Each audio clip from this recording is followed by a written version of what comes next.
Hello, everybody. Welcome to another edition of the Scruffy Movies podcast. I'm Zach Wallace. And I'm John Crocker. And first and foremost, we apologize if the audio quality is a little funny today. We actually have been having some problems at work, and I left our microphone there because we've been working from home. And so we're just freeballing it on the computer. Two episodes in a row, we're freeballing it. Yeah, we're just freeballing it and on the computer, and we're going to see how it goes. So if the audio's good, then maybe we'll keep it this way. If the audio is bad, we apologize, but listen anyway. Also, I have been struggling with a cold over the past few days, so if I sniffle and sneeze, I apologize ahead of time. So we've got all kinds of audio issues. Also, we're at my house, so if you hear something in the background, it's either my wife or my dogs. Yep. Just one thing after another. Well, today is an episode that I know Crocker is very excited to get to. Extremely. It is our Fast and Furious episode, where we're going to talk about the entire Fast and Furious franchise as it stands right now, what we think about it and everything. So, you want to kick us off, Crocker? Sure. Well, I can say with complete honesty, I guess, that this is the first podcast we've done where I have not felt the need to go back and at least catch up on a movie or rewatch something I haven't seen in a decade. Mm-hmm. You know, I have not gone back and rewatched any of the ones before this film, but I've seen them all probably 100 times a piece, with the exception of the last few. I think the most recent one I've probably only seen a few times. Fate of the Furious. The Fate of the Furious, but that's just because it hasn't been kicked over to the reruns on TV over and over and over again. It's probably coming like next summer. Yeah. TNT is going to premiere it when like Hobbs and Shaw drops in theaters or something. Exactly. And they typically do that where they warm you up for the new one that's going to drop. Oh, yeah. And then it always seems like Netflix will get one of them, Hulu will get like another one, Amazon will get another one, and they've had so many movies, they can just divvy out one to the TV networks, one to the streaming services, and you kind of have to go everywhere to watch them all at once. Actually, I take that back. I think this was one of the few franchises, and I don't know if it was maybe like a Warner Brothers move altogether, but they completely removed them from Netflix, especially. They said no more. And I think it was a network-wide choice, and Fast and Furious fell under that umbrella. It might be. They're from Universal. Is it Universal then? That's what it is. But yeah, I'm trying to think everybody's announcing a streaming service now. Left and right, they're announcing streaming services. I'm trying to think if I've heard anything about a Universal streaming service, but I don't know. And it also might just be something where they're like, if you want to watch it, you got to buy the Blu-ray. You got to pay us to rent it. Yeah. They're not just going to have it up for free.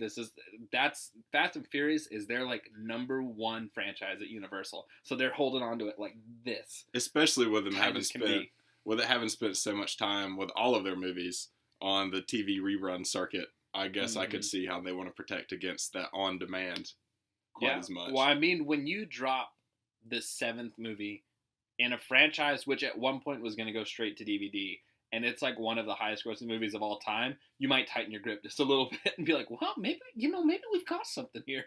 So let's start with overall thoughts then, because this is one of those franchises where people love to hate on it. And I'm a car guy. I've always been a car guy. That was actually my first question. What does this franchise mean to a car enthusiast? Yeah. Because I'm not. Well, I love it. To me, this is one of the few franchises that I feel like is built for car enthusiasts.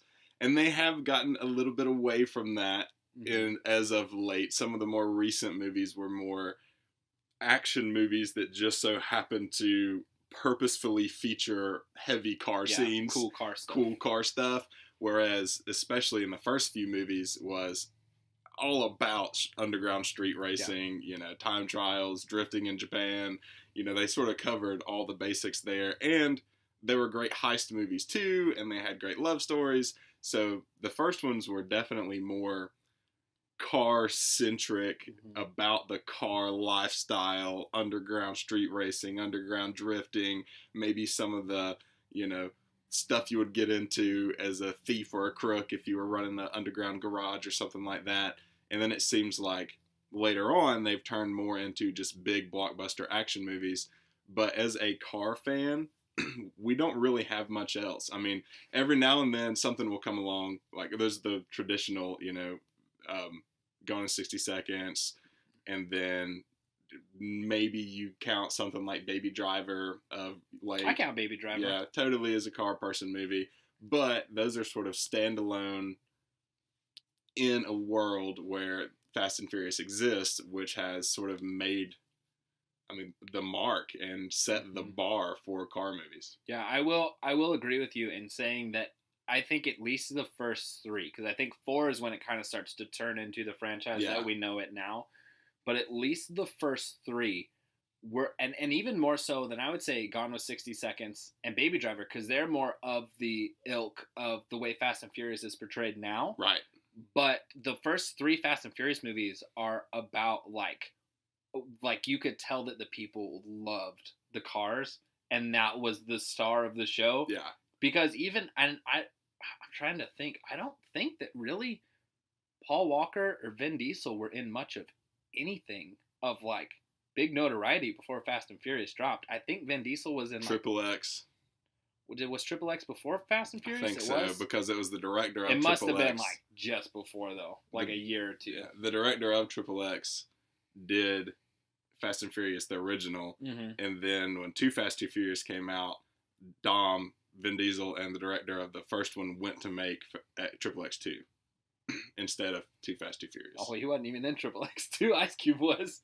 Or maybe, yeah, you're right. I'm pretty sure that's the story. I mean, they probably did. They probably went to go like develop it, and then it ended up falling through, and they're sitting there like, well, and look at this, Fast and Furious just dropped. Great, guys. And then I know that in the end of Tokyo Drift, when he comes back for the cameo, he traded basically that cameo for the rights to the Riddick franchise. I remember, because he wanted to get Chronicles of Riddick up and running. I do remember that, basically. And then now he's going, I don't know if you've seen the other Riddick movie that came out in like 2014 or 15. Oh. Actually pretty good. Yeah. It's got Dave Bautista in it, like really cool stuff. But, so you might have made a good decision there. But yeah, I think that the first couple movies are definitely like, and they had, I remember specifically, every movie kind of had like a car pick out scene where they're like looking through cars and he's like, yeah, man, this is the one. This is my baby. Whereas the other ones are like, hey, we put a turbocharged jetpack on your Charger. Yeah. Here, go stop a nuclear apocalypse. Oh, I can't remember which one it was. I think it might have been the original when they're looking through the list of impounded cars and it's all like the drug dealer cars and he's picking the ones out he wants, you know. Yeah, that was really awesome. So would you say that as a whole, this franchise has held up in the eyes of a movie connoisseur and guru such as yourself? Well, see, that's what's funny. And because we were talking about this last week when we decided we were going to do Fast and Furious, when the first Fast and Furious movie dropped, I didn't really care about it at all. I had people who were my friends that were into cars that were like super into it. But I watched it, I rented it, I watched it, and I was like, meh.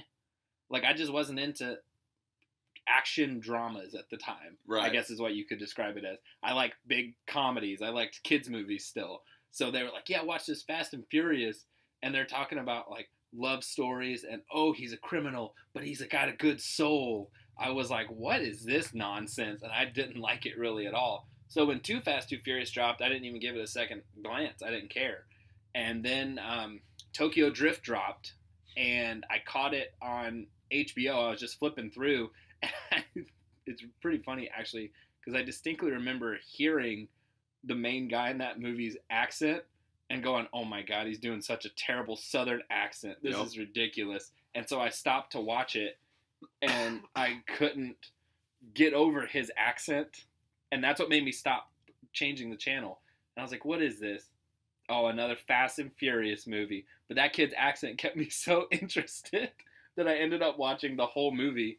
And I actually loved Tokyo Drift. I know it's not on a lot of people's tops because it has Vin Diesel in a cameo, but it doesn't really have any of the main crew that we've come to know in any of the other movies.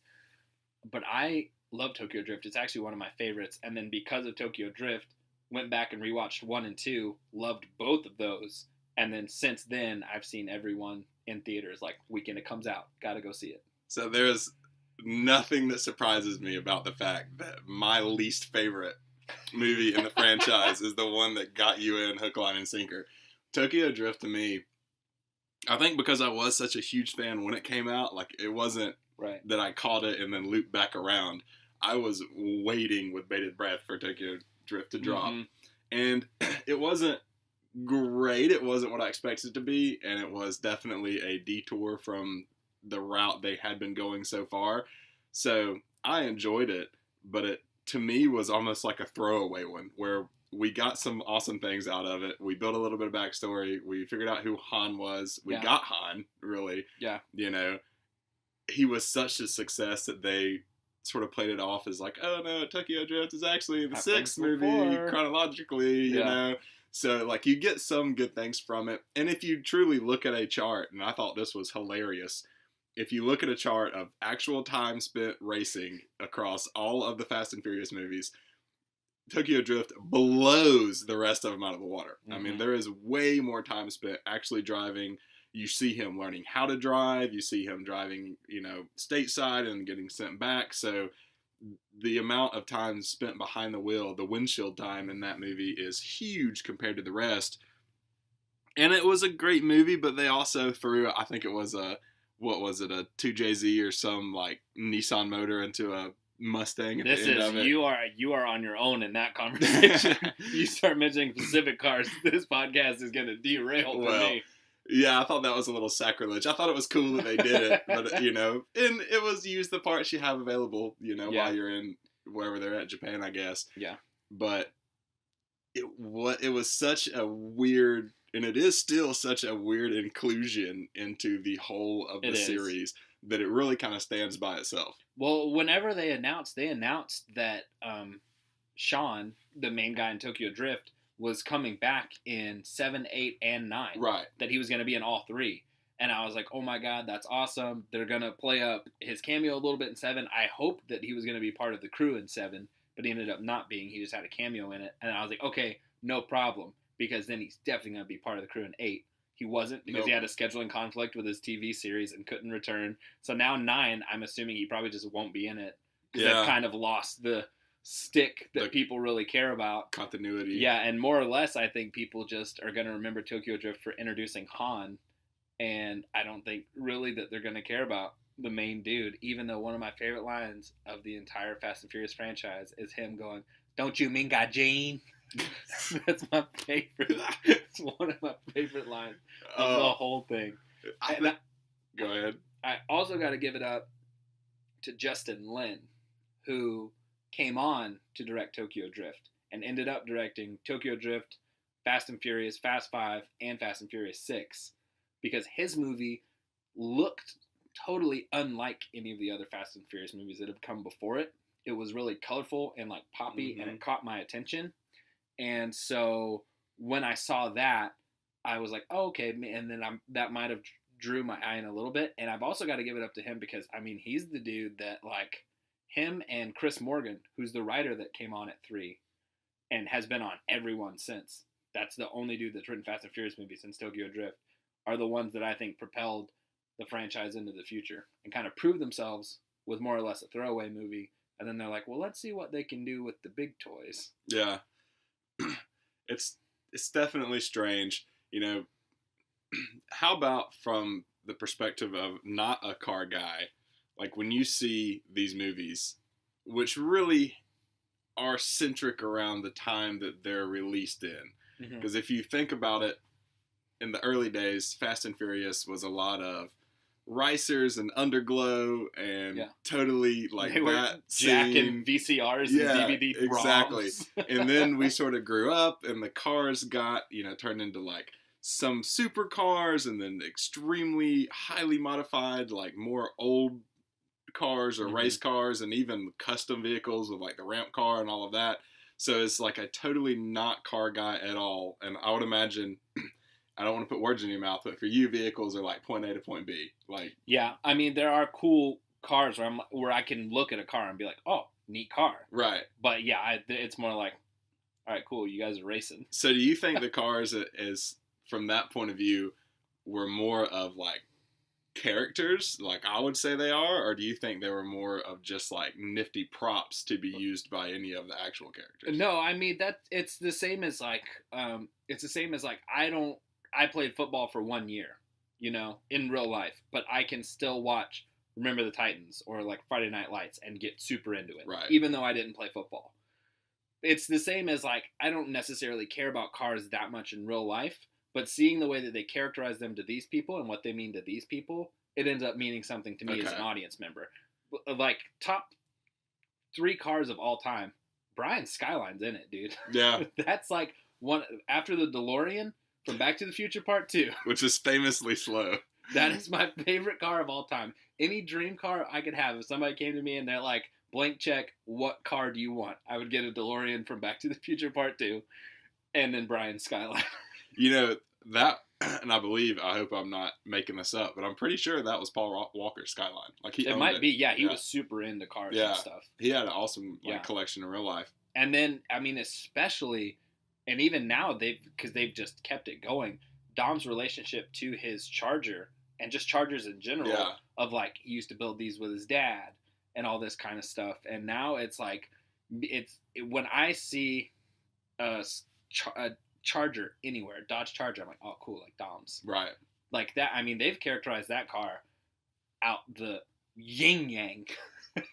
Yeah, and they even... For Vin Diesel's character. They even did, I can't remember which movie it was now.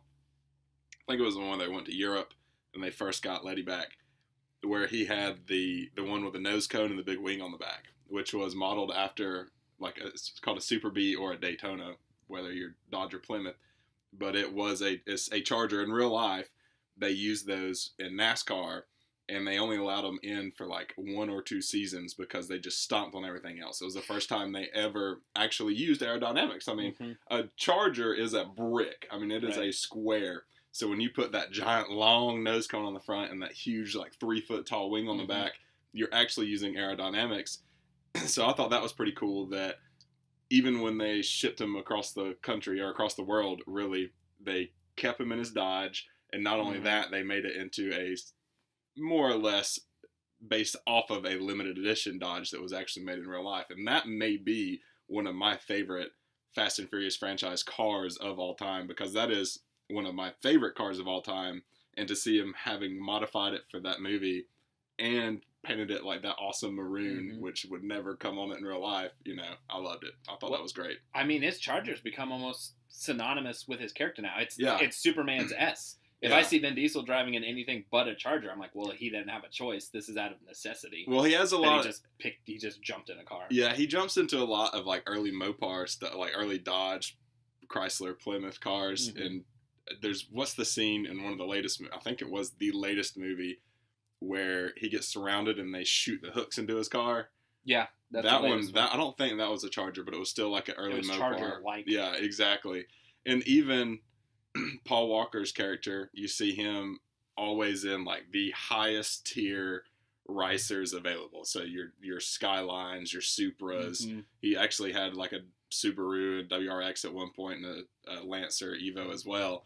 And those are all sort of like high tier, what they always refer to as racers, obviously import cars. And then Dom represented like the American market. So it was cool to see like brute force and then scalpel. You know, which really reflected in their characters as well. And you see that with a lot of the characters. Who was it that it was Letty that comes back around and you see her in Europe for the first time. Yeah, she was driving. I think I hope I don't mess this up. A Jensen, which is, if you do, I won't know. Yeah, I know. So Jensens this is like really cool geeky car stuff. They are European-made vehicles, but they sourced a big Chevrolet motor and put them in those cars in Europe. So even though she technically didn't remember who she was, she remembered that she had love for like the American V8. So when she was put into the European environment, she naturally found herself being drawn towards that car. And those are incredibly rare. Like if you live in London, you may see one occasionally. Stateside, we rarely see them ever. But I thought that was pretty cool that they roll that deep on car choice. Yeah, and see, that's an entirely other level.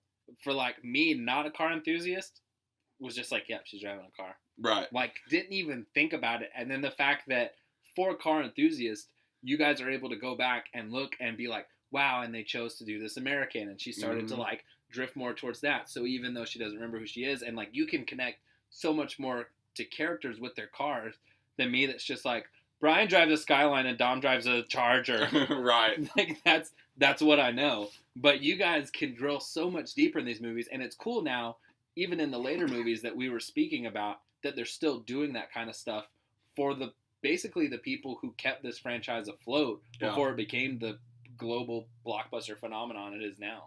Yeah, and my favorite thing about the series, and we touched on this a moment ago, is that the fact that we like grew up with them. Like we started back when Fast and Furious came out, 2001.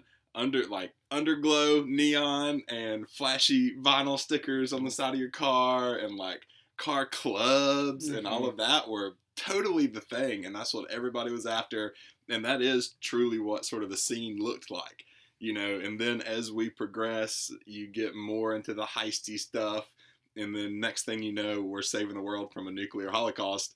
And I dig it, though, because through the progression of all the movies, it's like we did sort of grow up with the crew. We saw them come together and take on bigger and badder things and fight the bad guys and get rolled in with the cops and people coming and going and dying. And, it was like we watched it all kind of develop over, and it's been since 2001, so I mean that's been dang near 20 years. Yeah. At this point, we'll definitely be 20 years by the time the last Fast and Furious comes out. Yeah, because now I don't even know I think that they're gonna see how Hobbs and Shaw does, and then if it does good, then they're gonna be like, well, spin-off Central. Okay, yeah, it's gonna be like when you stomp on like a almond or something, it just explodes. Yep.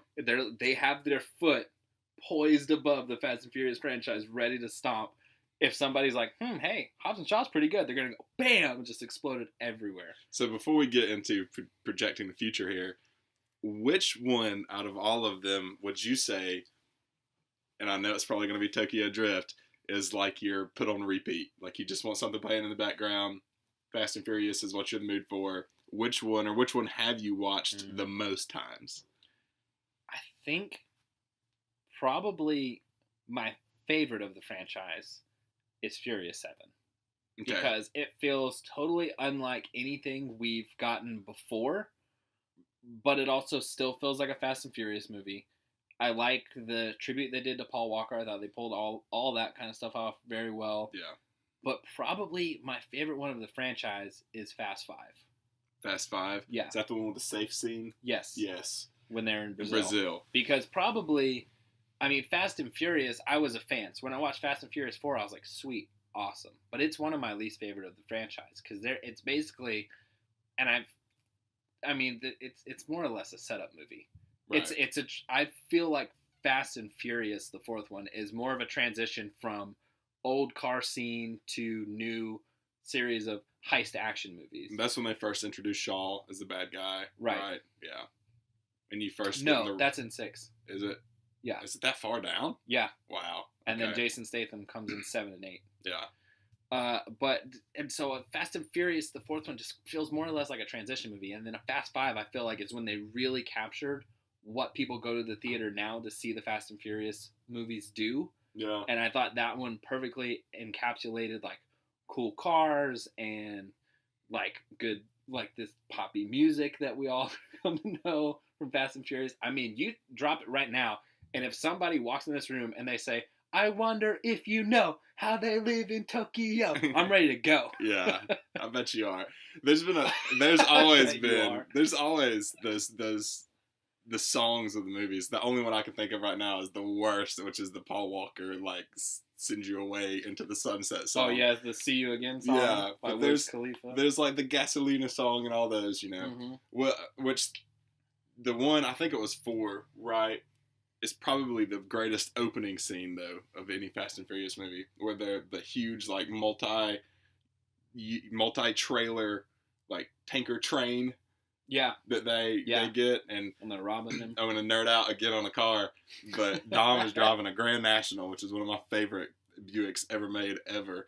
And when he kind of scoots underneath it as it rolls over the top of him, ablaze, I thought that was so awesome. It was a super long scene, and they had all the trucks, the 2 trucks that could actually, like, take the trailers. It was really a step up from still in VCRs. Yeah. You know, as a heist in South America. And they even have some cars in that movie that you can only find like in South America, which is really cool.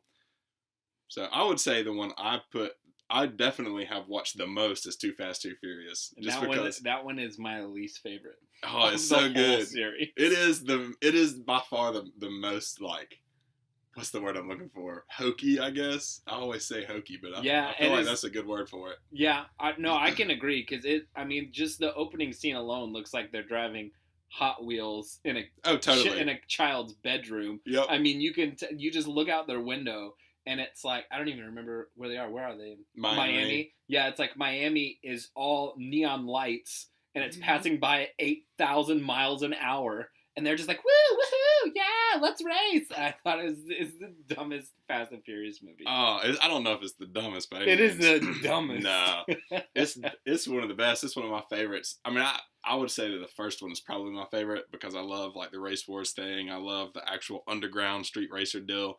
So the first is probably my favorite. But Too Fast, Too Furious, even though it doesn't have Vin Diesel, is definitely the one that I've watched the most. I could probably quote that entire movie if it were playing in front of me right now. She jumps a bridge and screams, "Smack that ass!" Yeah, it was so dumb. It was 2003. You know, people did dumb things back then. We weren't. We grew up with the movies. Remember, What's so we're still funny adolescents. is like if I hadn't seen this franchise and someone showed me like the Paul Walker scene, you could still emotionally connect to it because you'd be like, "Wow, it's his friend," and like this is the stuff that's going away. So you could still emotionally connect to it, and you'd be like, "Wow, what a really powerful scene." And then if someone just showed me her jumping the bridge and screaming, "Smack that ass!" I'd be like, "What movie is that from? Like a knockoff?" And they're like, "No, this is from the second movie in the franchise." And I would be like, "Why? How could it not have died there?" Yeah, you're talking about Suki in her pink car. Yeah, that's just my number one thing. Like that was an inside joke between me and my friends because I have another friend who was a car enthusiast, super into Fast and Furious. His favorite was also Too Fast, Too Furious. Yeah. And every time he said that, I would just make fun of him. Well, if you ask me, like, out of all of these situations from all of these movies, which one do you want to be transplanted to? It would totally be Too Fast, Too Furious. Because Miami, Tej had that outdoor speed shot with the lifts, like, outside, which totally would never work for any mechanic ever in 110 degree weather. But it was awesome. They had the Louis Vuitton Dodges with all the cones in the back. I thought that was hilarious. You got the jet ski racing out behind the shop. I mean, I thought it was a great movie. And they actually brought in more like everyday nice cars. So you see like there's a Vet that just like a regular Vet, and then a R Mustang, which is the red ones that you see that actually I think it's the one that got run over by the tractor trailer. And yeah, I mean, you get them like jumping off of a pier onto a luxury yacht from, like fly a huge amount catch a huge amount of air and land on top of a yacht and jumping bridges and stuff like that. But it is one of the most entertaining, and it has one of my favorite scenes ever, and something that I totally wish I could be a part of, is when they're on the run and they need to switch cars, and they switch into that like super classic muscle cars. There's like a Camaro and a Challenger or something like that, or Charger. When they all go into the giant warehouse, when the two cars like pull in and then 1,000 cars pull out and they're all like shiny revving race cars, I thought that was hilarious. Like, imagine that in real life. Imagine being chased by a helicopter and like going right out of sight of the helicopter. And then the next thing you know, it's like a bunch of ants just scatter all these bright colors. Like, I think that's absolutely hilarious. And Ludacris was awesome. I was super happy he was introduced. I loved Roman. I was super happy he came in. I can never remember his name in real life. Tyrese Gibson. Tyrese, yeah. So, Too Fast, Too Furious and the original are probably my, like, top two most watched. Definitely not top two best films of the franchise. I think those do fall somewhere in the middle. I think, like, gosh, I can never remember. I'll always get them confused. So 5 is the one where they're in Brazil, and 4 is the one where they're in Mexico. Both of those are great. And then, yeah, Shaw is like 6 and 7. And that's when you get to Dubai, where they're jumping from building to building, which isn't much better than jumping a bridge. Yeah, but nobody's screaming expletives at the top of their lungs. They're legitimate. They're scared that they're not going to make it. and they don't know if they're gonna make it, and everyone's like, "Whoa, no!" and they're super scared in the car. They're not jumping a bridge and risking their life and screaming, "Smack that ass!" I guess. But even then, like at that point, though, they're stealing like this, the computer out of the one car in the world that is like this, and it's kept on like a penthouse floor. It's totally just not at all. It doesn't even feel like the same movie if you were to put them side by side. Not one bit. This movie, and that's what's kind of funny. You were talking about Ludacris and Roman, how crazy it is that they are still in every movie, just because like they're part of the crew now. But in 5, which is basically like the reunion movie of bringing everybody back, putting everybody in it together, and forming the initial crew that we know now, Tej was never a tech guy in Too Fast, Too Furious, unless I'm just mistaken. No. He was a mechanic that like put together the races and held the money when people were racing. Yeah, and now he's opening computers and hacking government systems. And Roman was brought in 5 because they needed a fast talker to infiltrate security systems. And now that he's infiltrated the security system in 5, it's just like, oh, he's part of the crew now. And now he's just like Roman, especially in the later movies. And this is gonna like shatter some glass in your head, and you're not gonna be able to see his character differently. Are you willing to sacrifice the Roman character for what I'm about to tell you? He is the plot explanation character in every movie. Oh yeah. After 5, he's the come on guys, what are we doing out here in this ice?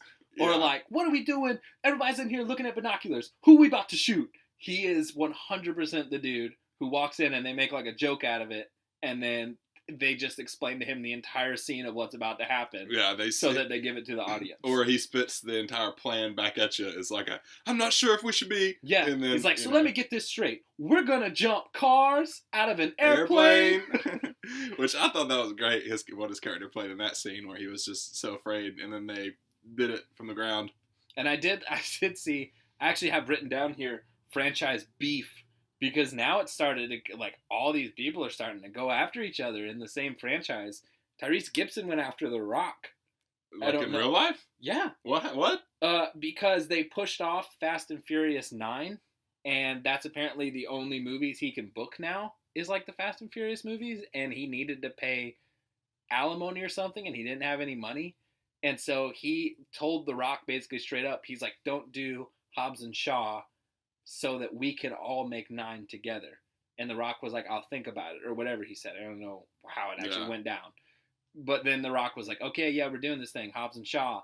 So they pushed off Fast and Furious 9 for a year, and Tyrese freaked out. He was posting pictures on Instagram about The Rock, and was like, look at this guy. He ain't even part of the family. His name is D. Wayne. And it's like, just making fun of him. He's like, can you smell what this is cooking? A bunch of BS. And he like went after him, but it all culminated in a post where he was like, yo, and I'll tell you one more time, if D. Wayne is in the next Fast and Furious, you're gonna have to say goodbye to Roman Bridger.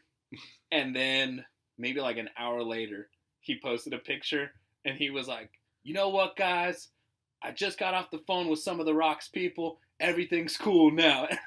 Because I'm sure Universal called him and they were like, if it's between you or The Rock, we're keeping The Rock. Yeah.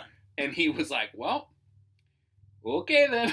No kidding. Like, who wouldn't know that going into it? But I mean, yeah, he blew up, and then now The Rock and Vin Diesel had a lot of beef on like the last set. And so they actually didn't film. If you watch 8, the cameras are very strategically placed so that they don't share a screen together. Wow. At one point. Because I never knew that. Yeah, they disliked each other so much that they didn't want to be like in the same room together. And The Rock, when he wrapped 8, posted a big thing and was like, had a lot of fun with my fast family. All the women, all the guys know what's up. Except for you. You one candy ass dude, and you know who you are out there. And so everyone was like, who's he talking about? It's got to be Tyrese. It's got to be. But this was before the whole Tyrese thing happened. And then it eventually came out that The Rock was like wanting to put in work and like make this a big franchise and stuff. There was supposed to be an end teaser after the credits at the end of Fast and Furious 8, teasing the Hobbs and Shaw team-up movie that we're going to get it was shot without Vin Diesel's permission. He didn't know that it was happening. They shot it without telling him because they knew he would shut it down. Found out before they could put it in the movie, and then he came out and was like, nope, shut it down, and deleted it from the movie so that we didn't get it. And Wow. so they have a lot of big beef going down right now, too. That's crazy. Yeah, the franchise is like imploding in on itself. That's not good. This is the only thing us car people have to hold on to.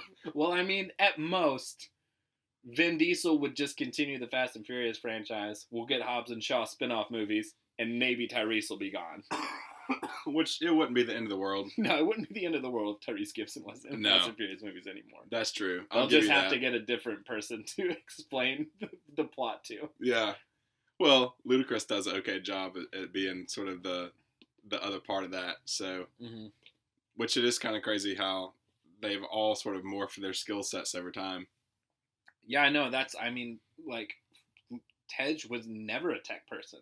No. And then they're like, oh, he kind of knows tech in 5. Well, I mean, I guess he was like a mechanic, so maybe you could say, oh, hands-on, like, skills might transfer, but in reality, probably not. Yeah, and then I remember, I know her name in real life. I can't remember her name. They introduced her in 7.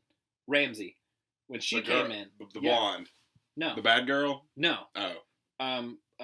Natalie Emmanuel, that's on Game of Thrones. Oh, she has the afro. The girl that does the Ramsey. eye in the sky. Yes. And when they introduced her, I was like, well, dang, what are they going to do with Tej now?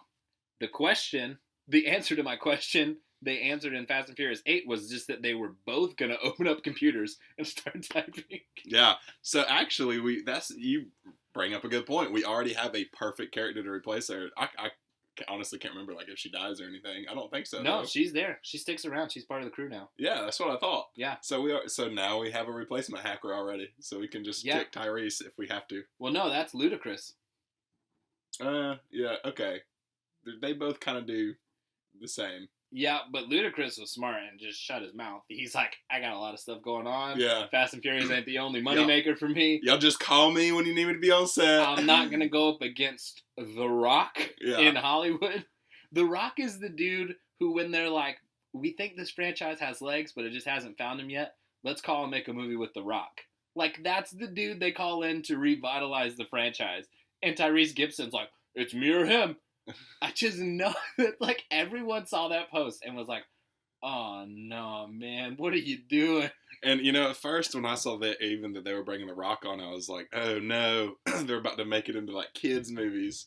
Because, The Rock's been in a lot of great movies, but for, like, a decade-long stint, he was doing, like, the babysitter stuff. And, Tooth Fairy. Yeah, all those. And I was like, oh no, they're going to bring in The Rock and they're going to like dumb it down and make this a kid's franchise. Which, I mean, in all reality, they are like family movies. Like kids can watch them. Yeah, you can 100. The entire theme of all of the movies is about like family and sticking to your people. Ride or die, homie. Yeah, so I was scared when I first saw that, but then when they brought him out and they did it right, I was like, oh, okay, I can totally live with that. Yeah, I like him. Statham. Yeah, I have a problem with Jason Statham. What's that? Is that, and it's not with Jason Statham, it's with his character. And it's that if they talk so much about family and all this stuff, and they're like, hey guys, family. It's all about who we have in this room right now. This is all we're ever going to have. Jason Statham killed one of them. But because he rescued Dom's son, then it's like, you know what? You're cool in our books, dude. Like, it just, for Han to be such an important character, to have his murderer sit at the dinner table with you would make me, it made me furious. Totally. But like, I knew he was going to become part of the crew, especially after when Paul Walker passed away and they were making 8. I was like, they need to add more star power. I know Jason Statham's coming back. They're probably going to have him do like a redemption story type thing, make him part of the crew. Yep. And that's exactly what they did. I did like the way that they made them work together in 8 at first, because they were like, this guy knows more than anything about the girl you're trying to take down, and you're the crew to take him down, so now you guys have to work together. And they didn't get along at first, but then they were like, haha, you're pretty all right, man. Let's have a brewski. And then it just became like, He was just a cool dude. And I know that Han's up in heaven just like, what? Come on, guys. WTF, guys. He's right there. Yeah, that kind of bugged me at first, too. I'll give you that. Yeah. I do remember thinking, what in the world are we doing here? If Han had one scene where he was like, no more deaths because of me, no matter what happened. Just something where he's like, somebody else's life is more important than mine right now. Then it could have given me the okay to be like, okay, I can forgive him as an audience member. But the fact that Han didn't have that, he straight up murdered him in cold blood, blew him up, and then tried to kill everybody else. Yep. But he saved a baby, so now they're like, ha ha ha, come on, we're having dinner. So that brings up a good question, which is the Hobbs and Shaw deal. Yeah. Because I don't know anything about that. I'm assuming it's going to be, obviously he's a part of the crew now. He's friendly with everybody. So is this going to just be a buddy comedy that takes place in the same world, like a buddy cop drama? Or is this going to actually still kind of be a Fast and Furious movie with like more car-oriented stuff? Or is it simply just something that takes place in this world and we might get some like nods to the car world? I don't think it's going to be about cars at all. At all? No. I think that they're going to drive cars. Well, yeah. To get places. Probably more spectacular cars than the norm. Yeah. Or at least more functional vehicles. Yeah. Hobbs is all about like if he can get a huge armored truck. That's his deal. And Shaw had like the ramp car and like cool sort of purpose-built stuff, you know? No, I think this is all going to be like action, adventure, like Mission Impossible type movie where they're on like a spy mission or something together where it's like forced them to work with each other and stuff like that. But it's written by the same dude who's written all the other ones. And it's actually directed by the guy who co-directed John Wick and directed Deadpool 2. Oh, so wow. it's going to have some awesome action in it. Idris Elba is the main bad dude. So it's going to be... Who's that? Who's he from? Heimdall and Thor. Oh, yeah. What? Yeah. Is the bad guy? He's the main bad dude. Oh, that's cool. And it's like expanding the Shaw family, which now we've met Shaw's brother and mother. This one's going to have his sister in it. She's mother. Like the main character, or one of the main characters, I assume. But yeah, I think it's going to be straight up like action spy adventure movie. Those were a few of my favorite parts, and I think it was the most recent where he's like, you talk to my mother? Yeah. And she's like crying in the van, you have to take your little brother with you. And then he's like, fine, I'll take her. And she just gets up and she's like, you still falling for that? Yep. So I think it'll be interesting to see what they do with it, because if it is successful, I wouldn't mind other spinoffs, like loads of other spinoffs in the same universe, the same world. I think that's exactly what we're going to get if this is successful. I think they're going to go, okay, sounds good, and just go, bam. And they're going to be, oh, we got a movie coming out that's all about race wars. We got like there's going to be, here's a Letty drama about when she didn't have her memory and it was a mission she had to do and back in Europe that she didn't know about. There's a Rome and Tej spinoff where they're like two buddies hanging out in Miami. They get caught up in some kind of government conspiracy. You know what I would love to see are the two Hispanics that are always just I would love to see a movie about those dudes. Are they? I think they're Hispanic. I hope I'm not messing that up. I hope they're not like Jamaican or something. But they're always the guys that like, we need a janitor, you know, like they'll dress up, or if you just need the coroner that came and picked up Jason Statham's body when they faked his death. And then in some of the earlier films, they were like actually hands behind, you know, on wheels too, so they were actually driving vehicles. But those two, you want to talk about a hilarious just buddy duo comedy? Those two could probably really do a hilarious film. Yeah, and I mean that. And so I'm just waiting. I know that Hobbs and Shaw is going to be successful. Yeah, I know it is. If The Rock touches a movie, it's successful. Right. Jumanji hadn't had a sequel in 20 years. The Rock was in Jumanji 2. They already have a Jumanji 3 coming out like next Christmas. So I mean, I know it's going to be successful. The thing about it is, if it's just monetarily successful and critics are more like, maybe they should have just stuck to the main franchise. That's what I think is going to make or break the spinoffs we see. If it's also just a good movie, then we're going to get 100% boom, boom, boom, boom, which is one right after the other spinoffs. You know, we're going to see a TV series set in the Fast and Furious world. You know, it would be really cool is if you took the two Hispanic guys and you made their series kind of like the Agents of Shield, where it's like the two goofs like somehow made everything work behind the scenes. They get their own spinoff show on ABC.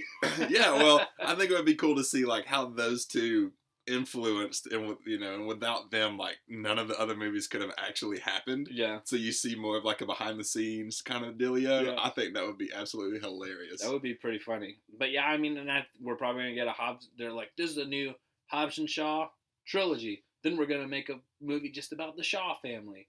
Yeah. Like it's gonna explode. And I think probably the Fast and Furious franchise is always gonna have a place in our pop culture, whether it's like a couple years down the line, the movies kind of fizzle out. People aren't really into them anymore. It's going to be another 10 years, then they're going to reboot it. Like, it's always going to have a place in our pop culture now. But will it still always remain the Fast and the Furious? I don't know. Yeah. Yeah, what do you think? They have a hard enough time maintaining the Fast and the Furious now. Every movie's named something totally different. And that's the one thing that sort of gets on my nerves about the franchise is their naming conventions. Like, I'm okay with a timeline thing where you take, because we've talked, I mean, my goodness, for most of the movies we've covered on this podcast, like, timelines are screwy. I can accept that. But my goodness, like, just keep with a naming convention and go with it. I know. But their naming convention is that they're all 100% separate with no rhyme or reason. They say Fast or Furious in them. At some point, yeah. The Fast and the Furious, Too Fast, Too Furious. Yeah. The Fast and the Furious Tokyo Drift. Fast and Furious. Yeah. Fast 5. Fast and Furious 6. Furious 7. And then The Fate of the Furious. Yeah. Now Hobbs and Shaw. God knows what Fast and Furious 9 is going to be called. What do you think? What do you think they're going to do in 9 and 10? Because there's 9 and 10, right? Yeah. I honestly have no idea. Well, they never caught Charlize Theron at the end of 8. We just staved off nuclear war. Where do we go from here? I would love to see them draw back, honestly. Me too. Mean, I know that they've gone up and up and up to the extremes of what these guys can accomplish with their skill set. Yeah. They stopped a nuclear apocalypse. Right. You've gone to the edge. The one thing I would hate for them to see, which seems like the only step up they could take now, is for them to go to space. Oh my goodness. And apparently somebody's already told the writer that. Like, he was in an interview and they mentioned it and he's like, I wouldn't mind seeing them go to space. So I hope that they don't do that. Dear God, I hope they don't go to space. It requires air for fuel to combust, and there's no air in space, so you can't have cars. They would 100% be in some kind of moon dome or something where they would be racing cars on the moon. So I hope they don't go to space. I would love for them to draw back, get back to, like, I mean, I liked Fate of the Furious, but just seeing the opening where they were in, like, the race war stuff, I was like, oh. Yeah. Old Fast and Furious. This is what it feels like. I ultimately want them to come back home to California and do, like, race wars and basic, like, still in VCRs again. Mm-hmm. Like, I feel like having a movie where they say, okay, we've done all the crazy stuff, we got it wrapped up in nuclear war, and, actually, I guess they are going to have to close the storyline with the girl, the villain. Yeah, so they'll have to do that. That would, I see it, and I wouldn't mind that being 9. And, like, wrap that up.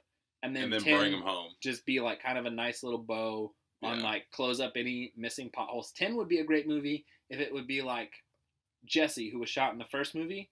If, like, his dad was a bad gangster or something. But not, like, a world-ending dude. He's just out to get Toretto and his family. He's like, you got my son killed, and now you're out here acting like you're saviors of the world. Yeah. How dare you come home and just think that you can be whoever you want to be now. My son's dead because of you. That was unfortunate for Jesse too, because I don't like he was the one he was the one character in that movie that we lost. Yeah, and we never see him again ever. Well, there is one other dude besides Vince that just kind of hung out with them. I'm sure he has. But Vince still came and went through the rest of the I know, movies. yeah, he came back, but there was one other dude besides Jesse that was with their crew initially. That was just in the first movie, and then that was it. Okay, all I remember is Jesse because I liked him. I liked his character, sort of the ADD, like geek out on the. And that was the tech dude, right? They had to bring in Tej because they didn't have Jesse anymore, right. So that's unfortunate. And he had such potential in his story too, where he sort of like ran off, you know. Like I don't know. I feel like if they wanted to, they could have Honned him and brought him back somehow.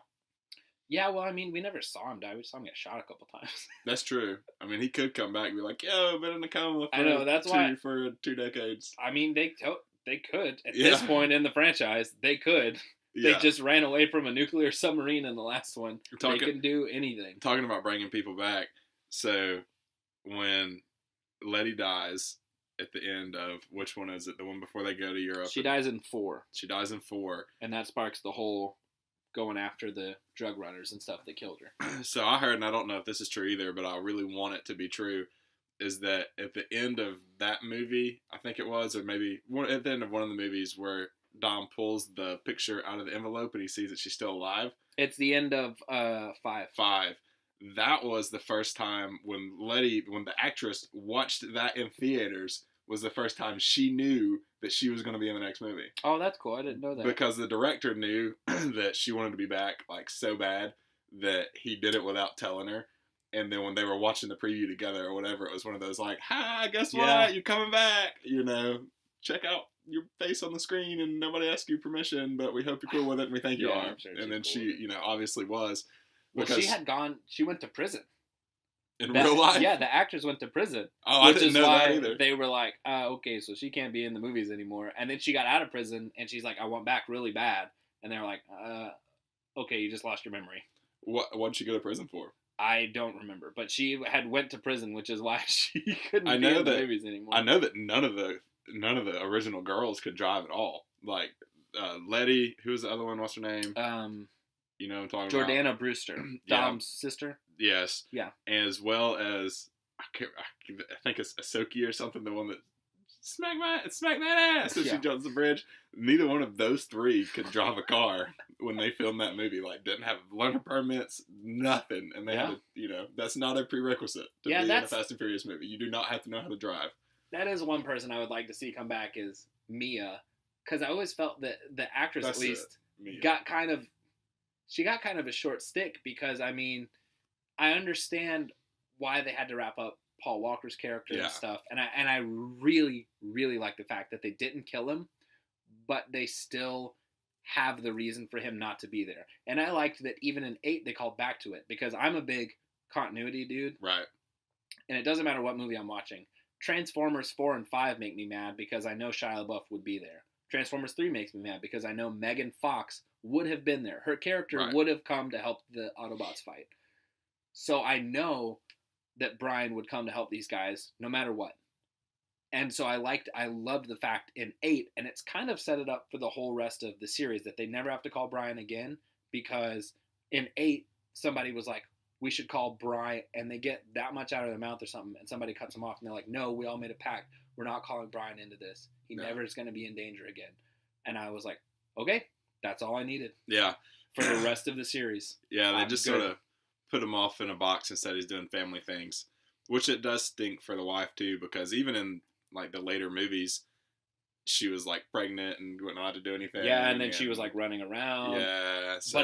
But she was part of the crew in 4, at the end of 4, when they're breaking Dom out of prison. Oh, totally. She's coming in, driving the car, and she's like ready to go.